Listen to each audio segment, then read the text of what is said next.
Je m'appelle Zayla Honesté, donc je travaille pour la Diogène. On fait du travail de rue dans les 19 communes de Bruxelles. Je suis néerlandophone de base, mais j'ai l'habitude de travailler dans une équipe plutôt francophone, donc je le fais en français. Je travaille déjà 20 ans pour Diogène et je fais du travail de rue. Je suis la plupart du temps en rue, et pas ici dans les salles. Je vais expliquer un peu le fonctionnement du Diogène. Je vais commencer avec ça. Et après, on va regarder nos chiffres en général pour à la fin regarder les chiffres des personnes en rue plus de 60 ans. Donc un peu la même chose que Adèle. Donc notre raison d'être, c'est que chaque habitant de la rue puisse occuper la place qui lui convienne dans une société plus inclusive, plus juste et plus solidaire. Notre mission, c'est beaucoup de textes que je ne vais pas lire tout. Donc c'est construire des ponts entre la rue et le reste de la société. Et on voit de plus en plus que c'est très nécessaire en fait. Que beaucoup de notre public ne sont pas les gens le plus faciles, on va dire, et ils sont souvent exclus des autres organisations.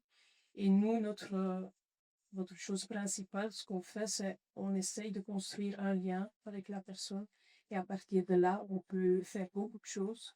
Et on accompagne souvent vers le service aussi pour mieux comprendre ou pour expliquer comment nos gens fonctionnent. Notre organigramme, qui est un peu particulier, on travaille avec des cercles. Je ne vais pas expliquer chaque cercle. Hein.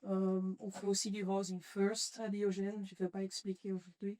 Je vais surtout expliquer le travail de rue, cercle qui est là, et quelques de nos innovations. Donc moi-même, je suis dans la cercle rue, qui est ici. Là, on va vraiment en rue pour rencontrer des gens. C'est notre mission principale, en fait. Hein. On est commencé comme ça. À côté du rue, on a le collectif des morts de la rue. Je ne sais pas si vous le connaissez. Là, on fait la coordination et on voit que ça, le collectif travaille surtout avec des bénévoles. Donc, c'est quoi la raison principale, hein, pourquoi ils sont là? Pour voir qu'il y a un adieu digne pour les gens qui sont décédés en rue. Ils ne sont pas tous décédés en rue. Beaucoup de gens décèdent dans des hôpitaux à la fin. Et là, on a pris 81 décès en 2024. On voit que le moyen âge est de 51 ans.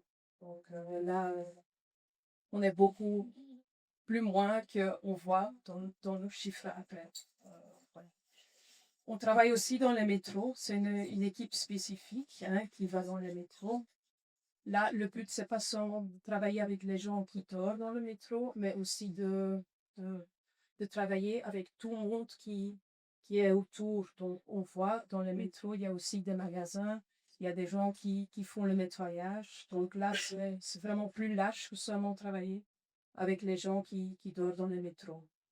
Après, on voit le soutien au logement. Là, on va, dès que quelqu'un est sorti de la rue, on va encore le soutenir parce que c'est aussi un moment très difficile pour notre public parce que souvent, il se retrouve seul dans un logement. Donc là, on va voir qu'il y a encore un soutien jusqu'au moment que les personnes sont assez adaptées à leur logement ou jusqu'au moment qu'on a trouvé un service qui peut leur accompagner. Et la dernière cercle-là, c'est la médiation interculturelle. Donc là, on a déjà commencé il y a plus que 20 ans avec une collègue d'origine rome. Et donc, elle travaille spécifiquement avec les Roms en rue. Maintenant, entre-temps, on a déjà 2 collègues d'origine rome, parce que c'est aussi un grand public en rue. Et on a entre-temps 3 personnes d'origine polonaise qui vont travailler avec des Polonais en rue. Et on a encore un collègue qui parle roumain. Donc, le but à Diogène, on a toujours dit qu'on va s'adapter au niveau de notre organisation, ce qu'on voit en rue. Donc, on a constaté qu'il y avait beaucoup de Roms. On a décidé d'engager des personnes d'origine Rome. On voyait beaucoup de Polonais et donc, voilà, on a aussi engagé des collègues polonophones et ça aide dans l'accompagnement, on voit ça. Alors, on a nos innovations. Je ne vais pas tous les expliquer parce que sinon, ça va nous mener trop loin. Récemment, on a un collègue qui travaille avec une médiation animale. Donc, il prend un chien avec en rue parce qu'on voit que ça aide aussi dans le contact avec notre public. Et peut-être encore un qui est important, c'est ISSU. Donc, ISSU, c'est un projet qui a commencé un peu la période Covid, où c'était très nécessaire que les personnes ne restaient pas en rue. C'était vraiment un moment où tout le monde devait quitter et pas rester en rue. Et ce projet est né à ce moment-là avec des autres partenaires, donc avec l'IDO, le Salut social aussi. Et qu'est-ce qu'on fait? On va mettre des gens dans des logements temporaires. Donc, ce sont des logements qui ont comme but, ça doit être rénové dans le futur, mais entre-temps, on peut mettre des gens là-dedans. Et donc, ça aide beaucoup parce que on peut mettre des gens là qui ont besoin d'une adresse, par exemple, des Européens qui pourraient travailler, mais qui n'ont pas d'adresse ici en Belgique. Donc là, on peut, euh, on peut prendre cette adresse-là comme très important dans le suivi après. Donc là, je pense qu'on a une vingtaine de logements dans ce projet-là. On peut mettre des gens là-dedans. Et c'est quand même une sortie de la rue qui est très importante. On utilise aussi des nuitées d'hôtel. C'est aussi commencé pendant la période Covid. Et c'est quelque chose qu'on utilise assez souvent maintenant aussi à Liège. Voilà. Et le reste, je vais pas expliquer. Donc, je vais continuer. Nos chiffres, et je vois que là, il y a une erreur parce que c'est pas les chiffres de plus de 60 ans, c'est les chiffres en général pour Diogène. Donc, en l'année 2024 aussi. Donc là, on voit qu'il y a 1564 personnes qu'on a atteint l'année 2024 et pour 1223 personnes, on a fait un dossier. Vous voyez qu'il y a une augmentation légère. Où on a fait ça, donc on a 778 lieux où on a fait notre travail. Ça peut être dans des espaces publics. Hein. La plupart de nos interventions sont dans l'espace public, mais aussi dans des espaces privés, semi-privés. On a réalisé 14 617 interventions.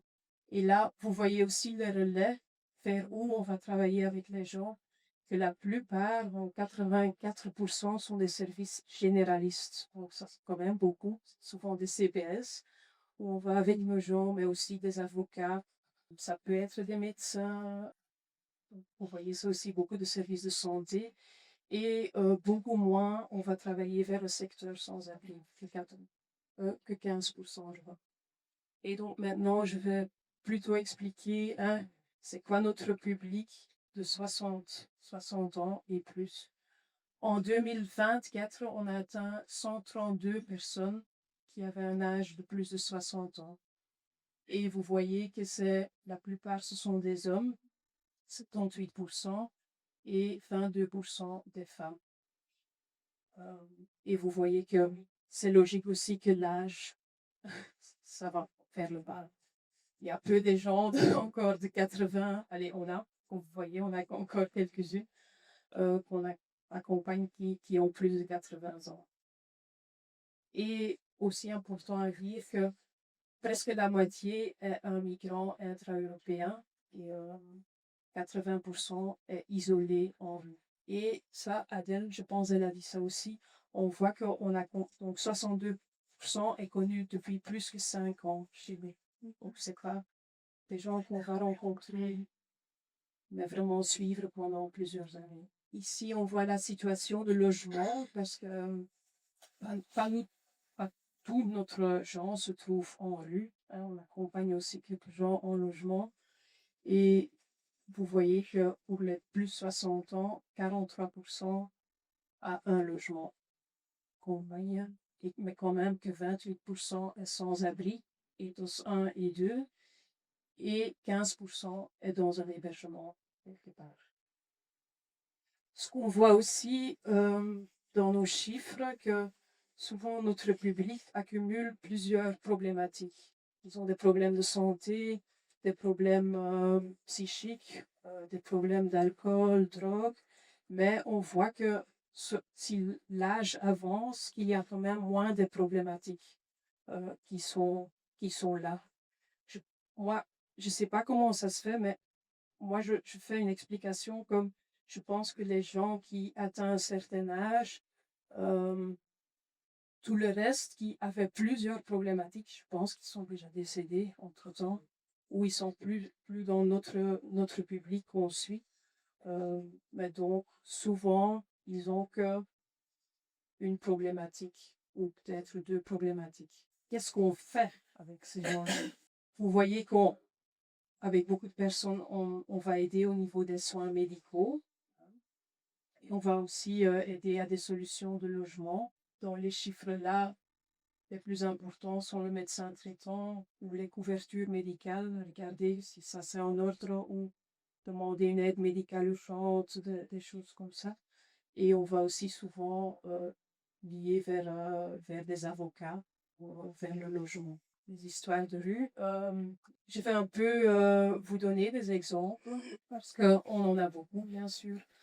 Donc, je vais parler d'un monsieur que moi je connais et je connais très bien, qui a vécu à ses 65 ans dans un métro à Bruxelles. Il dormait là et en journée, il allait vers une église où il se mettait presque toute la journée pour se chauffer. Il avait aussi des bons liens avec le prêtre, donc où il pouvait rester là, il pouvait s'asseoir. Et qu'est-ce qu'il faisait aussi et ça on voit beaucoup aussi avec notre public, les gens prennent le train, par exemple. Donc, ou s'il est plus 60 ans, les tickets de train, c'est moins cher. Et il prend vraiment une destination très loin. Et donc, lui, il faisait ça aussi. Il prenait le train vers Ostende ou Liège. Comme ça, il était sûr d'être tranquille. Il achetait vraiment un billet. Il allait à la mer, aller-retour, et comme ça, il pouvait dormir. Donc, il dormait la journée et la nuit il pouvait presque pas dormir parce que c'était pas du tout une situation stable dans le métro. Il nous a contactés, c'est pas toujours le cas, mais lui, il a contacté Diogène et il a demandé d'aide. Donc, on l'a rencontré une première fois à l'église et on l'a suivi. Il voudrait pas, on a toujours, j'ai essayé de parler des maisons de repos parce que je pensais, bon, il avait quand même 68 ans, c'est peut-être le moment, mais il voulait absolument pas entendre parler de ça. Donc, j'ai respecté. Mais qu'est-ce que on devait faire avec lui ou qu'est-ce que lui, il voudrait? Il voudrait encore habiter toute seule. Mais en recherche de logement à partir de la rue, dans la circonstance qu'il était, c'était pas du tout évident. Donc, il, est, il voudrait trouver, mais il n'arrivait pas à chercher parce qu'il était occupé à vraiment survivre, j'appelle ça. Il avait très difficile, dormait pas la nuit, devait dormir en journée, donc voilà, il voyait pas. Il m'a même parlé de, oui, quoi, je suis encore là, oh, j'ai plus de contact avec ma fille, j'ai plus de famille, qu'est-ce que je fais encore? Donc, voilà, après, un moment difficile pour lui. Une nuit, il était attaqué dans le métro. Donc, ils sont venus à plusieurs. Ils avaient un couteau et ils ont coupé cette poche de son pantalon pour prendre. Parce que c'était quelqu'un qui était en ordre avec carte d'identité.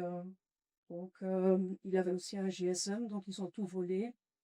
Et là, il disait oui, pour moi, c'est de trop. Je sais plus. Entre-temps, il tombait aussi assez souvent.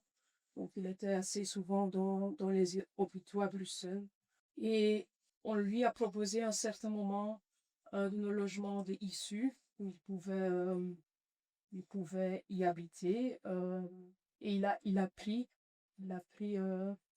cette offre. Et c'est un logement qu'on avait, je pense, pour 6 mois. Après, c'était prolongé pour 1 an. Là, il a bien faim, en fait. Et donc, c'était quelqu'un qui voudrait surtout un lieu pour dormir parce qu'en journée, il était toujours dehors.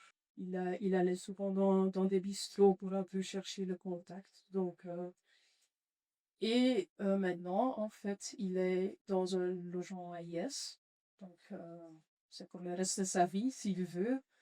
Mais on voit que il est encore souvent à l'hôpital parce que il fait des chutes et quand il fait des chutes, il doit aller en revalidation après. Mais il tient quand même à ce logement-là. Donc ça c'est un exemple de quelqu'un, il est belge, hein, parce que c'est ça aussi. Avec lui, on avait encore plein des options à explorer. Si on a des gens qui n'ont pas vraiment des droits ici en Belgique ou qui n'ont pas un revenu, beaucoup des options possibles sont déjà, oui, sont déjà plus là, hein. On peut pas, si on n'a pas un revenu, on peut pas payer une maison de repos, on peut pas payer un logement. Donc là, on va souvent regarder vers des, oui, moi j'appelle ça un peu des choses fabriquées, qu'on fabrique un peu nous-mêmes. On va un peu regarder vers, on a déjà souvent travaillé avec Poverello par exemple. Eux, ils acceptent de loger des personnes sans revenu d'un certain âge. Mais bon, là, les personnes doivent encore être assez bien au niveau médical, ils doivent encore être assez stables, pas trop de soucis de santé.